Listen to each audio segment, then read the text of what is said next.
ഒരു കാട്ടിൽ കൽവ എന്നു പേരുള്ള വികൃതിയായ കാക്ക ജീവിച്ചിരുന്നു. അവൻ എപ്പോഴും കാട്ടിലെ മൃഗങ്ങളെ ബുദ്ധിമുട്ടിക്കാനുള്ള പുതിയ കാര്യങ്ങൾ ചിന്തിച്ചുകൊണ്ടിരിക്കും. ഒരിക്കൽ കാക്ക മഴക്കാലത്ത് മരത്തിന്റെ മുകളിൽ ഇരിക്കുകയായിരുന്നു. അവൻ മഴ ആസ്വദിക്കുകയും ചെയ്തിരുന്നു. അപ്പോൾ അവന്റെ നോട്ടം ആനമുത്തച്ഛന്റെ അടുത്ത് പോയി. കലുവ ആനമുത്തശ്ശനെ നോക്കിയപ്പോൾ പറഞ്ഞു, ഇത്രയും പെരുമഴയത്ത് നിങ്ങൾ എവിടേക്കാണ് ഈ പോകുന്നത്? നിന്റെ വേല നിന്റെ കയ്യിൽ വെച്ചാ മതി കൽവേ. നീ എന്നെ കളിപ്പിക്കാൻ നോക്കിയാൽ നിന്നെ ഞാൻ കാലിൽ വാരി നിലത്തടിക്കും. ആനമുത്തശ്ശൻ പറയുന്നത് കേട്ട് കലുവ ചിരിച്ചുകൊണ്ടേ പറഞ്ഞു, ആനമുത്തച്ഛ, നിങ്ങൾക്ക് തറയിൽ നടക്കുന്ന പ്രാണികളെ മാത്രമേ കാലിൽ വാരി നിലത്തടിക്കാൻ പറ്റൂ. ആകാശത്ത് പറക്കുന്ന പക്ഷികളെ പറ്റില്ല. ഞാനതിന് നിങ്ങളോടൊന്നും പറഞ്ഞില്ലല്ലോ. നിന്റെ കൂടെ പൊട്ടത്തരം പറയാൻ എനിക്ക് സമയമില്ല. മഹാരാജാവ് തന്റെ കൂട്ടുകാരനെ കാണാൻ പോവുകയാണ്.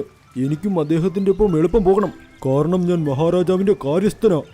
പക്ഷേ നിങ്ങൾക്ക് ഇവിടെ നിന്നും പോകാൻ പറ്റില്ല ആനമുത്തച്ഛ. മഴ കാരണം മുൻപിലുള്ള വഴിയെല്ലാം ചെളി മൂടി കിടക്കുക. താങ്കൾ പിന്നിലുള്ള വഴിയിലൂടെ പോകണം. ആനമുത്തശ്ശൻ ആലോചിച്ചതിനു ശേഷം പറഞ്ഞു, നീ ഇന്നെന്റെ ജീവൻ രക്ഷിച്ചു കൽവക്കാക്കേ. അല്ലെങ്കിൽ ഞാൻ ചെളിയിലകപ്പെട്ട് ചത്തുപോയനെ. ഇത്രയും പറഞ്ഞ് ആനമുത്തശ്ശൻ പുറകിലുള്ള വഴിയിലൂടെ പോയി. കുറെ നേരത്തിനു ശേഷം തലസ്ഥാനത്തെത്തിയപ്പോൾ അവിടെ സിംഹം കാത്തിരിക്കുന്നുണ്ടായിരുന്നു. സിംഹം ദേഷ്യപ്പെട്ട് പറഞ്ഞു, എന്റെ ക്ഷമയെല്ലാം കിട്ടു. നിന്നെ എത്ര നേരമായി ഞാൻ കാത്തിരിക്കുകയായിരുന്നു. നീ വരാൻ എന്താ ഇത്രയും താമസിച്ചത്?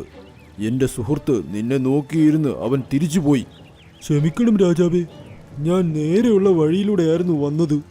എല്ലാം ആ കൽവക്കാക്ക കാരണമാ. അവൻ പറഞ്ഞു മഴ കാരണം വഴിയെല്ലാം ചെളിക്കുണ്ടാണെന്ന്. അതുകൊണ്ട് ഞാൻ ചുറ്റിക്കറങ്ങിയാ വന്നത്. ആ വഴി വളരെ ദൂരമുള്ളതായിരുന്നു. ആനമുത്തശ്ശൻ പറയുന്നത് കേട്ട് സിംഹം ദേഷ്യപ്പെട്ടുകൊണ്ട് പറഞ്ഞു, 3 ദിവസത്തെ മഴ കൊണ്ടൊന്നും വഴിയിൽ ചെളിയാകില്ല മണ്ടനാനെ.